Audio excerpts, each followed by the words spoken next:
Anyways, I'm John Bryden as the Sod Turns Landscaping. Oh, good. I don't know how to do this stuff. So we hit this and it goes to the next one. You're good. All right. Well, you... Look at the gray hair here. Okay? Shoreline insenility or something. Okay, I got my Mickey Mouse degree from the local college up here at 85, 86.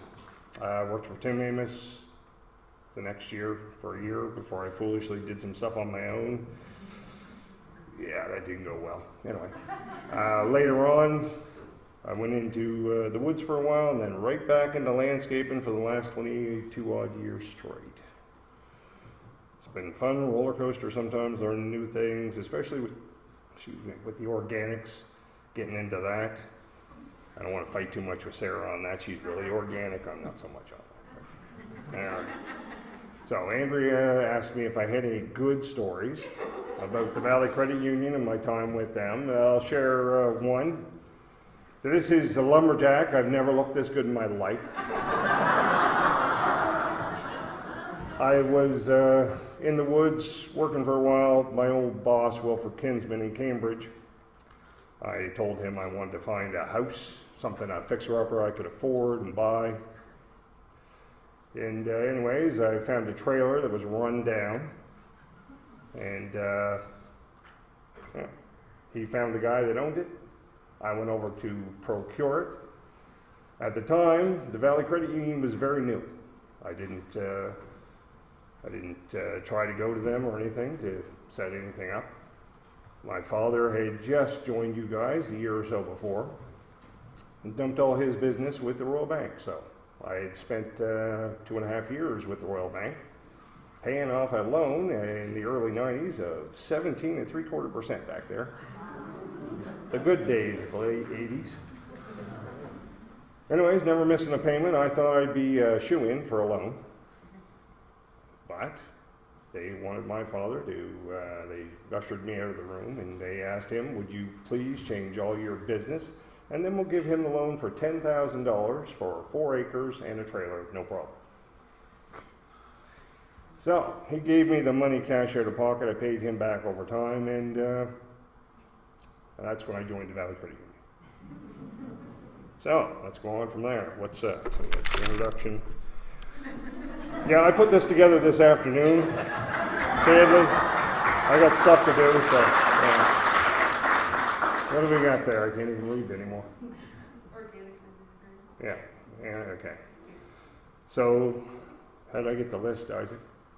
You gotta click on the link. Just skip to the next one. Skip to the next one. All right, well, we skipped all that. There's a whole list of a spray list they gave us back in 2010, modified slightly in 2012. It's a bunch of organics that we are allowed to use now. Very few of the heavier chemicals we're allowed to use. Farmers have had some of their stuff cut back too, and lots of extra regulations and labeling and everything else. Because of that, there's a whole raft of changes in what's going on in your neighborhoods.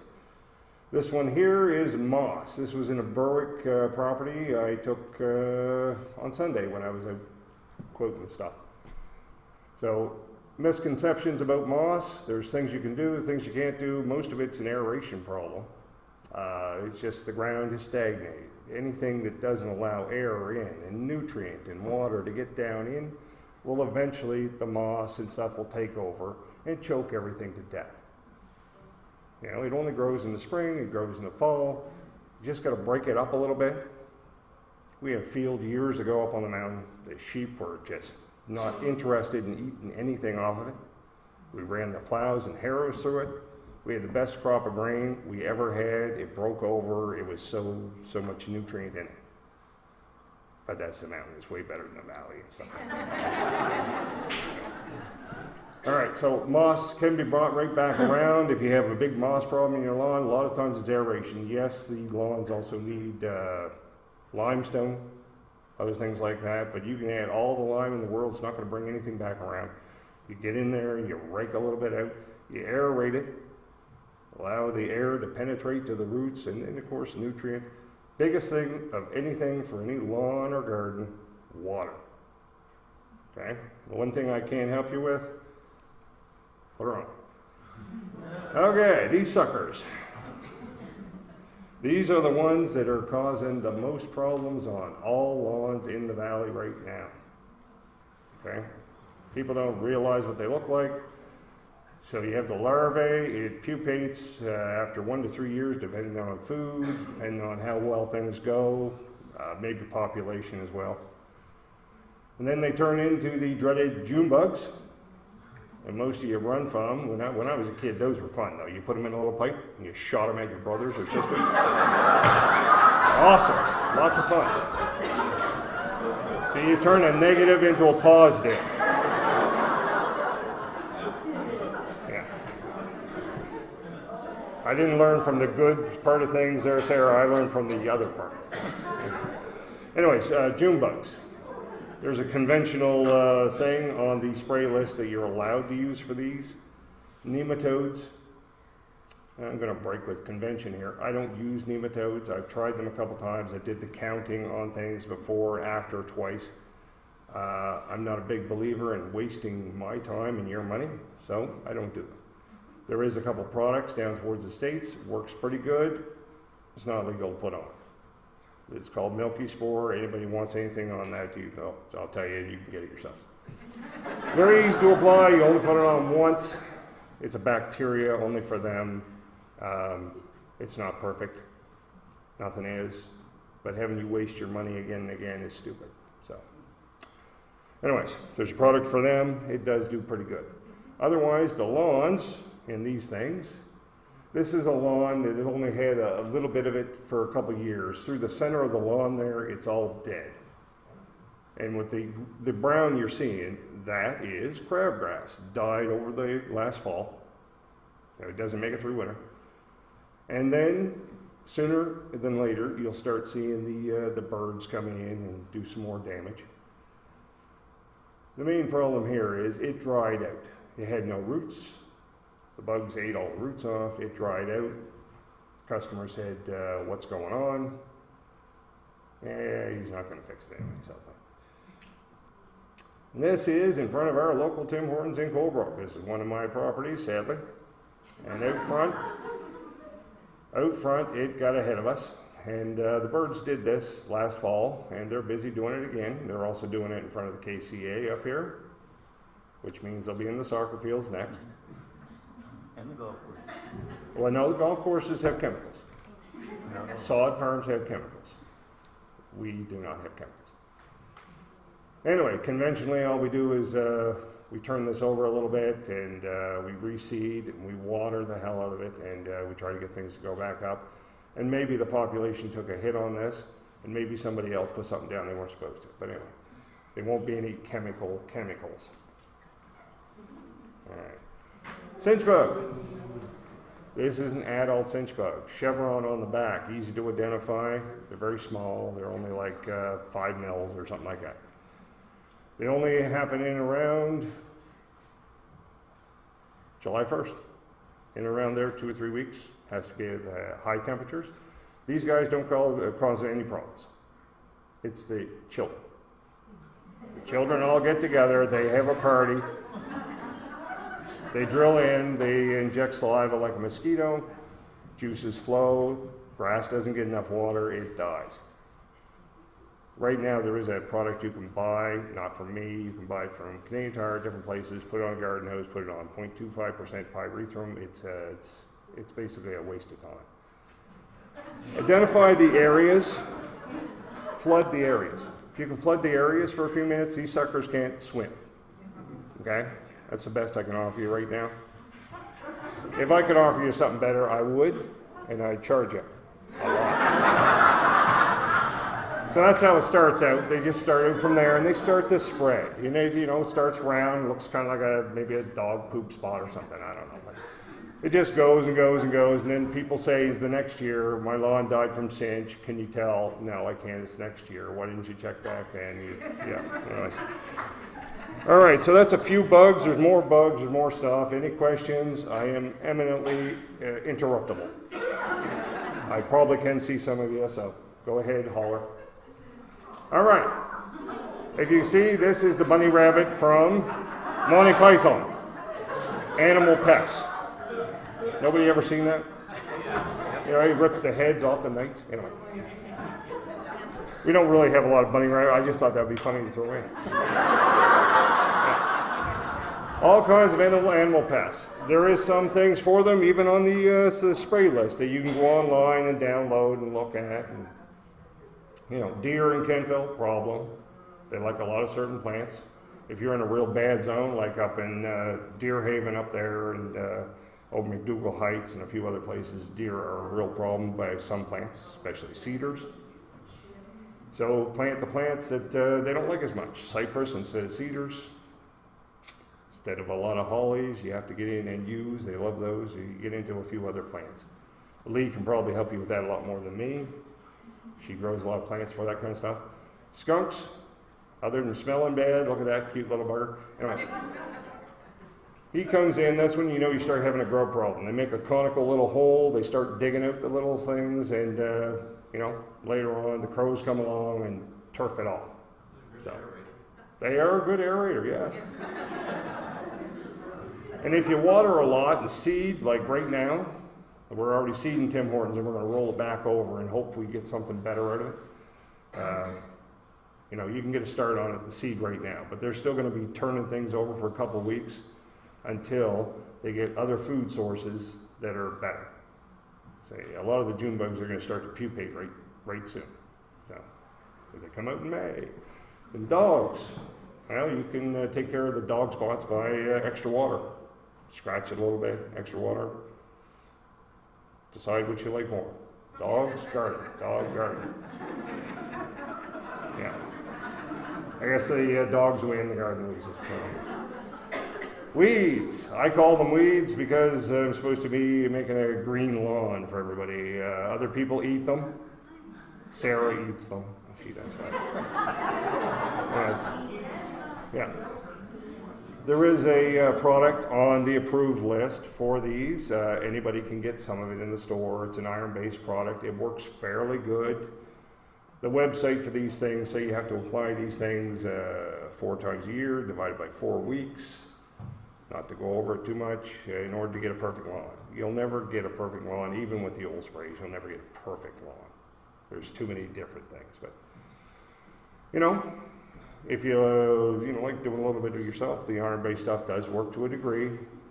Upwards of 28 with a humidity of 100%, say, it will turn everything black, which is not a bad lawn. So,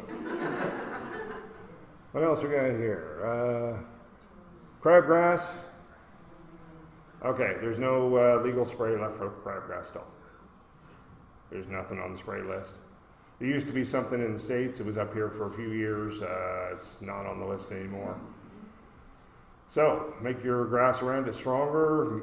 Keep it aerated every couple of years. Keep the water to it, but only to a degree. You can overwater just as much as you can underwater anything. What's the other one there? The other one is henbit on this side over here. It's spreading, the little purple flowers spreads through the lawns really good. That one doesn't work too good with the iron-based Fiesta stuff. You stay at it. Again, in the days of organics, you have to start treating your lawn with a little less golf course enthusiasm. They're still allowed to use a lot of things that we're not allowed to use. So get the heights up a little bit more. Be a little more aggressive on digging some of those weeds out you don't like. And dandelions this time of year are quite good. So, shout out. Okay, weeds that are on the list that I'm allowed to do bad things to. Use some of the old sprays. This is Japanese knotweed. It's invasive, and out west they have a hybridized type that is vicious, taking apart roads and everything else. So we are allowed to lace that one. Nobody's asked me to do that yet. That's upsetting. This is how I make money, so whatever. Okay.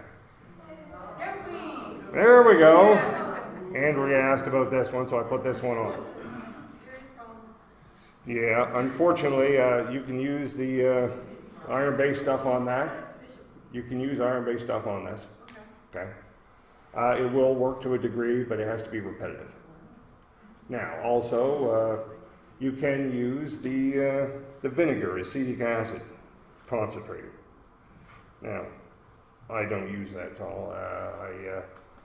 I'm a little afraid of using some organics. Some organics are dangerous. In fact, concentrated acetic acid, regular vinegar is not too bad. Concentrated acetic acid you get in your eyes, you might say goodbye to your eyes. So you don't play around with some of that stuff. Anyways, concentrated, you go at it again and again and again, that's fine. If you got plants next to it you love, don't go close to them at all. Because it's kind of like Roundup, it doesn't care. It's just going to kill all the others. Oh, poison ivy, yeah, all right. So I sprayed some of this in Kempville last year. Quite a big piece. The family, they took some shots and everything like that. So it's spreading more because we don't go after it anymore. The Environment Department used to go after, and if you had it on your property and you didn't deal with it, they would come back in and spray it and charge you for it. Those days are gone. Those people don't exist anymore except in fairy tales. So I deal with it. All right, who knows what that one is? Wrong. Who else? Hogweed. Who said that first? All right, Isaac, give to that. Oh, you're going to give a plant too. All right. He's given a CNC thing that we did on recycled plastic there. So.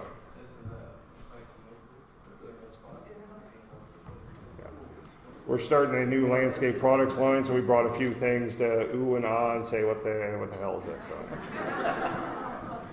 yeah, something big that we're going to be trying to go year round by doing something different. So, yeah, I embrace change like the credit union does. All right. So giant hogweed is another import. It's an import from Asia. It's problematic. It's spreading faster and faster. It seeds heavily. I've never seen it to this height. They say it can get to 8 and 10 feet. I've never seen it this big. Is this the one with dermatitis? Yes. It burns you, right? It can burn the skin, yes. Dermatitis, yeah. I had to think about that for a second. The worst thing is what it does to your eyes. Macular degeneration. It can destroy your eyes. It's sad. There's a few others in this list. They didn't put them all down. This one I'm allowed to, they just tell me to take a picture up here in the Environment Department. They said just to protect yourself and spray it, spray it, spray it. How do you distinguish it from Queen's Anne's Lace? Oh, easy. Yeah. Queen Anne's lace, well, it flowers about the same time. The flowers on these are quite a bit bigger. Yeah. The leaves are totally different. Queen Anne's lace is wild carrot, okay? And it gets fairly tall, and the flowers can get fairly big or whatever. Has a white root, and it has leaves like a carrot. All right, you can dig it up and eat it. It's not a big plant. So this, don't do that. This you're allowed to put Roundup on. You're allowed to put on a lot of other stuff because you do not want this on your property. All right. So other things I'm allowed to deal with in a vicious way, of course, hornets and ants, fire ants, not regular ants. Regular ants I'm not allowed to do anything with. Anything that bites, according to the rules and regulations, we're allowed to do stuff with. So, I think that's all my pictures, maybe. I don't know. Maybe I talked to that. Oh yeah, I just put that in for fun too. Yeah.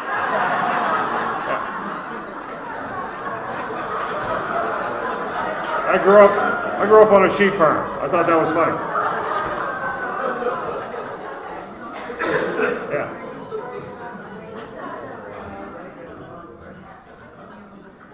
Anyway, that's it. There you go.